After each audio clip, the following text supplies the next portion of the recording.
Welcome back. Now that you are familiar with the GenAI landscape, let's talk about the practical side, the usage and pricing.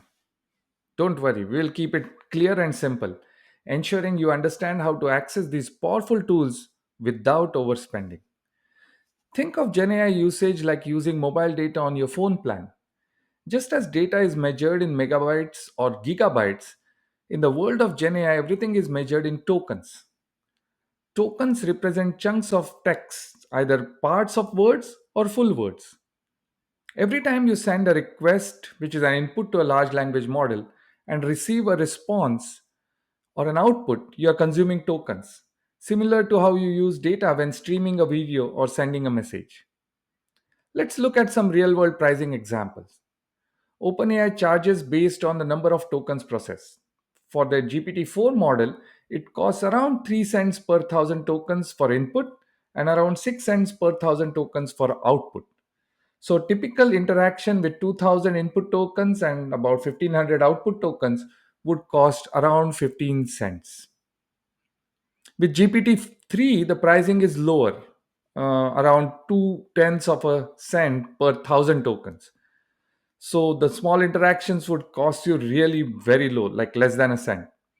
The more complex or lengthy the interaction, the more tokens are used, similar to how data usage increases with streaming high resolution videos. Now, Google Gemini also follows a similar token based pricing models where you are billed according to the number of tokens processed. Larger and more advanced models may cost more but typically deliver richer or more nuanced responses.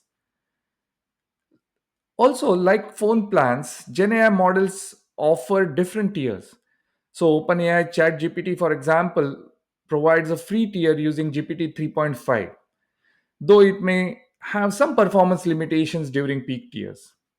Now, we will use all the free tiers for examples throughout this course, except for scenarios like fine tuning models, which might involve small costs.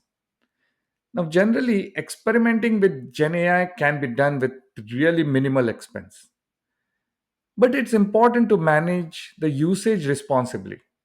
Just as you would monitor your data usage to avoid overage fees, keeping your prompts clear and focused will help control costs and optimize your experience.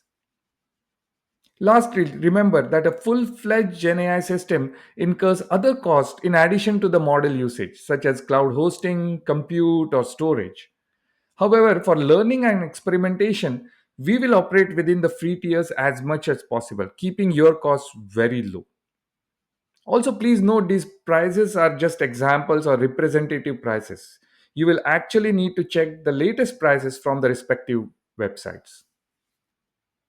Okay. Now, in our next lecture, we will break down the key terms and concepts in GenAI, ensuring that you are fluent in the language of this exciting field.